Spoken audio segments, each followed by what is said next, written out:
What up, 40 and 40? So, today we going to discuss the Grand National. So, before we get into it, hit the intro.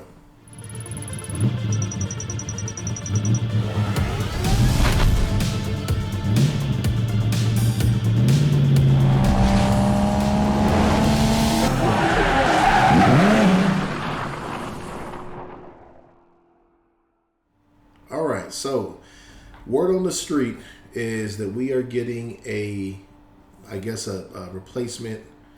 I don't know if you're going to call it a replacement because they've already replaced the Camaro with the piece of shit. So, but Buick of all brands is going to get something pretty hype from what I'm hearing. Grand National. You know, I think that the Grand National is a bit late. It arrived late. I think that when the ATS-V came out, I think that should have went to Buick and skinned with a Buick skin and called the Grand National because it made perfect sense. You know, you already had the CTS-V and Cadillac. You had the ZL1s and Chevy, also the Corvettes. But Buick has always been left kind of holding the bag that nobody wants to hold. So the Grand National or ATS-V could have went over there and actually done something for the brand.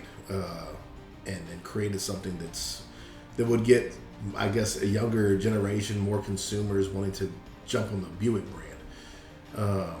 We'll see how it pans out. I know, like I said, it's I guess more than rumors right now. It looks like it's gonna get a green light. But Grand National, you know that man, I don't want to hold my breath on this one too because you've seen what they did to the Camaro. You've seen what they've done to the Challenger, Charger. You've seen, a lot of these things where they just keep messing things up. They're not really producing what we kind of want. So I don't know I know who's running the show, but she's her ears don't work.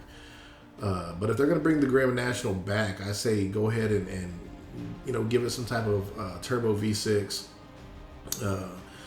Make it worth it. Make it pop to the consumer, make it something that they want to have. Don't bring in some shitty ass fucking EV that nobody's even trying to look at because this is a nameplate.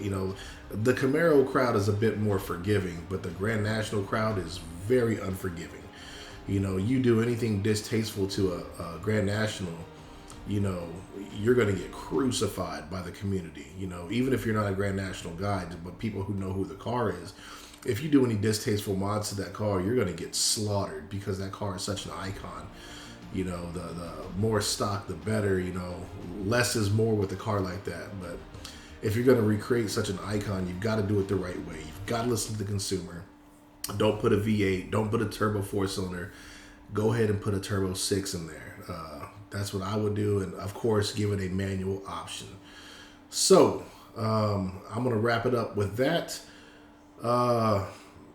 As always, continue to like and subscribe, leave comments because I read them. So with that being said, here we go. Let's get it.